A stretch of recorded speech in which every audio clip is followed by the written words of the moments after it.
Diet shirt দিম বুলি কৈছিলোঁ, এইটো লওক। প্ৰথমতে নিজৰ ওজনটো চাই লওক কিমান আছে, আপোনাৰ হাইটটো কিমান আৰু সেই হিচাপে আপোনাৰ ওজনটো কিমান। এই লিষ্টটো চাওক। এই লিষ্টটো হৈছে মহিলা মানুহৰ। এজনী মহিলাৰ কিমান হাইট অনুযায়ী ওজন থাকিব লাগে এইটো চাওক।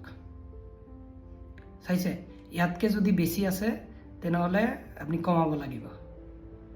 এইটো আৰু এটা দিছোঁ, এইটো চাওক। এইটো পুৰুষৰ ওজন হাইট অনুযায়ী কিমান থাকিব লাগে আৰু কিমানৰ ভিতৰত কিমান থাকিব লাগে সেইটো আছে, চাই লওক। ইয়াতকৈ যদি আপোনাৰ বেছি আছে তেনেহ'লে আপুনি কমাব লাগিব।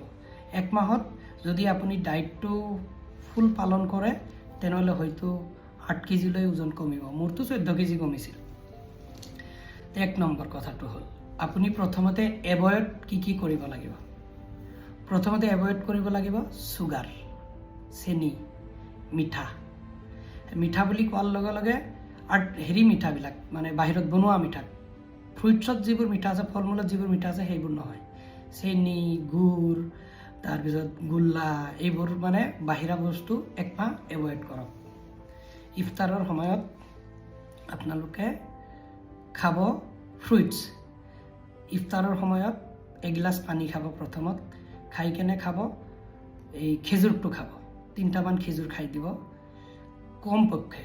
তাৰপিছত আপুনি ফ্ৰুইটছ যিমান আছে, এপল, তাৰপিছত এই আঙুৰ, তাৰপিছত আৰু কিবাকিবি ফ্ৰুইটছ আছে সেইবোৰ খাব। কিন্তু কলটো ইফতাৰৰ পিছত নাখাব।